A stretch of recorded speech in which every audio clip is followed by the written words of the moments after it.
Now we're going to be talking about sarcoidosis. And sarcoidosis is a granuloma disorder of unknown cause. It can affect any organ, but the lung is involved most often. It develops over time with growths, those granulomas that form in the lungs. And those granulomas contain lymphocytes, macrophages, epithelioid cells, and giant cells. Pulmonary sarcoidosis involves autoimmune responses in which the normally protective T lymphocytes increase and cause damage, actions that occur in the lung tissue. The alveolar cells are the targets of the damaging actions.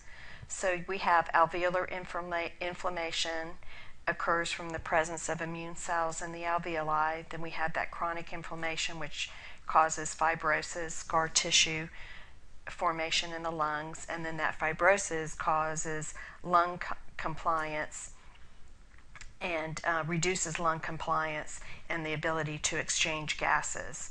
We even may have cor pulmonale, which is right-sided heart failure, is often present because the heart can no longer pump effectively against that very, very stiff fibrotic lung.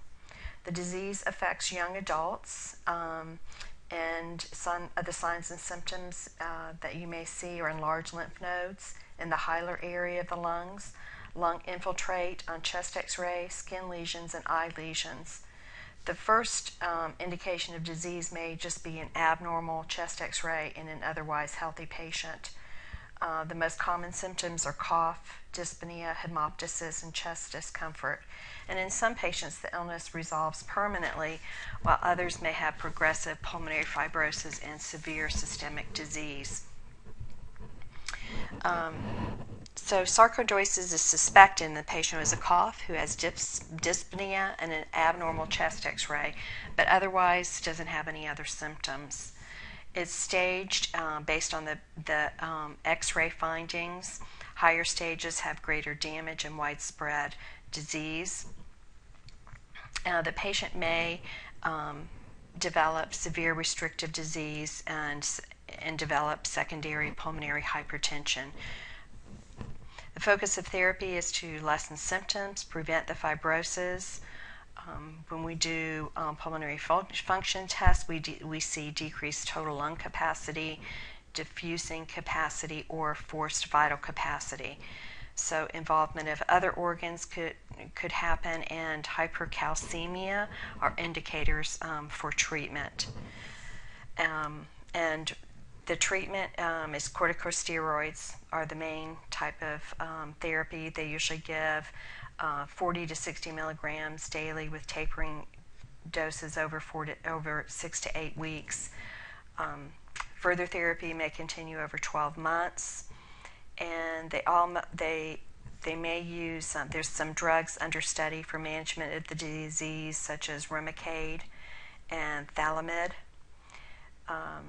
Follow-up and monitoring include assessment of the symptoms, severity, pulmonary function studies, chest x-rays, CBC is usually done, serum creatinine, we want to make sure our kidneys are okay, serum calcium, urinalysis, and it's important to teach the patient about steroids and the effects of steroids, the side effects of steroids, personality change, insomnia, and always remember about our increased glucose with our patients that are on steroids.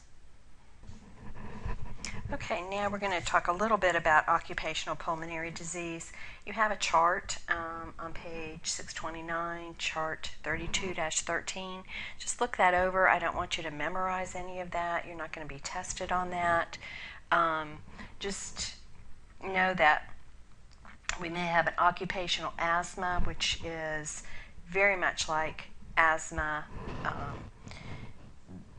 the restrictive airway that asthma presents with, but basically with the occupational kind, you have patients with that new onset asthma or dyspnea, and it is related to something in the environment.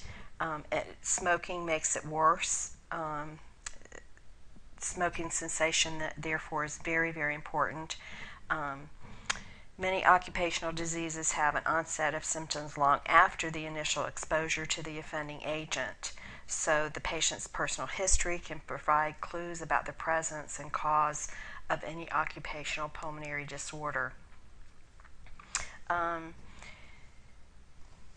Prevention is important to avoid disability from occupationally related diseases. Teach about the importance of using special respirators, ensuring adequate ventilation when working in any potentially harmful environment.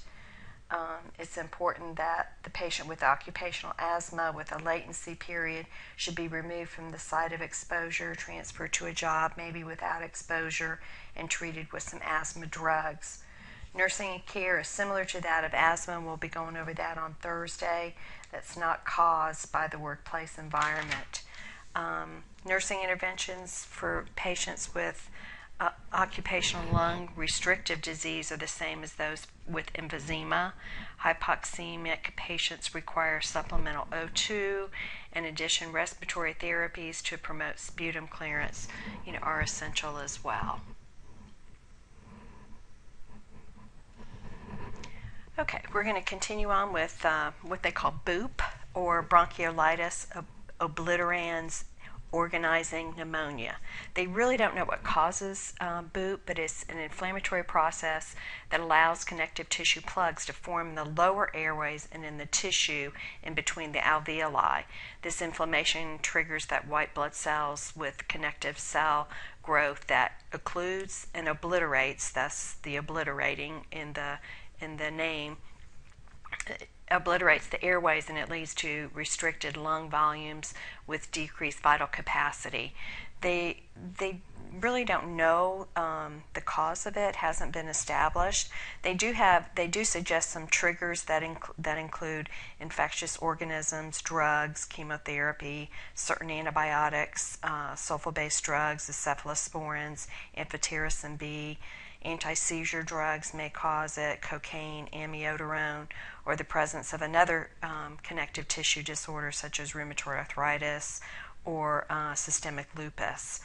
It's also associated with chest radiation therapy for cancers in the breast or the lung. Most common, BOOP is most common in people between ages 30 and 60 and affects both genders. Depending on how fast the problem progresses and the degree to which it interferes with gas exchange, BOOP can lead to death.